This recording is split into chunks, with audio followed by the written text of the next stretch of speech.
Video అనేది upload చేయడం జరిగింది. సో, ముఖ్యంగా మన తెలంగాణలో ప్రిపేర్ అవుతున్న విద్యార్థులు ఎవరైతే ఉంటారో వాళ్ళు ప్రధానంగా లక్ష్యాన్ని కోల్పోయే పరిణామం ఏదంటే లేట్‌గా రెస్పాండ్ అయితారు. అంటే నోటిఫికేషన్ వచ్చిన తర్వాత మాత్రమే ఇంట్లోకెళ్ళి బయటికెళ్ళి ప్రిపరేషన్ చేసే ప్రయత్నం చేస్తారు.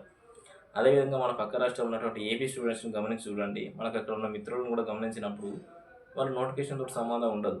నోటిఫికేషన్ వస్తదనే ఏమాత్రం హింట్ ఉన్నా, ఎలాంటి సూచన ఉన్నా గూడా పక్కన పెట్టేసి కోచింగ్ చేస్తూ, కోచింగ్ తీసుకొని ప్రిపరేషన్‌లోకొచ్చేసి అటు ఇన్ కేస్ ఒకవేళ తొందరగా తెలంగాణలో నోటిఫికేషన్ వస్తుంది. తెలంగాణలో ఓపెన్‌లో కొడుతుర్రు జాబు. వాళ్ళ దగ్గరొస్తే వాళ్ళ దగ్గర కూడా జాబ్ సాధించుకొని వాళ్ళు తొందరగా సక్సెస్ అయ్యే పరిస్థితి ఉన్నది. వాళ్ళు ఇంకెట్లా అంటే బీటెక్ గాని, డిగ్రీ గాని చేసే స్టూడెంట్లు ఏందంటే వాళ్ళు బీటెక్‌ని, డిగ్రీను ఒక క్వాలిఫికేషన్ లాగానే భావిస్తారు. ర్యాంకుల కోసం పాకులాడి అక్కడ ఎంజాయ్ చేస్తూ ఉండరు. అక్కడ at a time degree and BTech కావచ్చు, ఆ స్టడీస్ అయిపోతూనే అదే టైంలో హైదరాబాద్ ప్రాంతానికొచ్చి కోచింగ్ కంప్లీట్ చేసుకొని వాళ్ళ డిగ్రీ పట్టా చేతికొచ్చేలోపు ఉద్యోగం కూడా చేతిలో ఉండే విధంగా ప్రిపేర్ అవుతారు. సో, ప్రిపరేషన్ అనేది స్ట్రాటజీ అనేది ఎట్లుండాలి?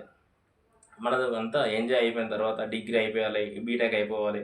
ఇవన్నీ అయిపోయిన తర్వాత మన ఎంజాయ్ టైమ్ అయిపోయిన తర్వాత అప్పుడు ఉద్యోగం మీద పడతాం.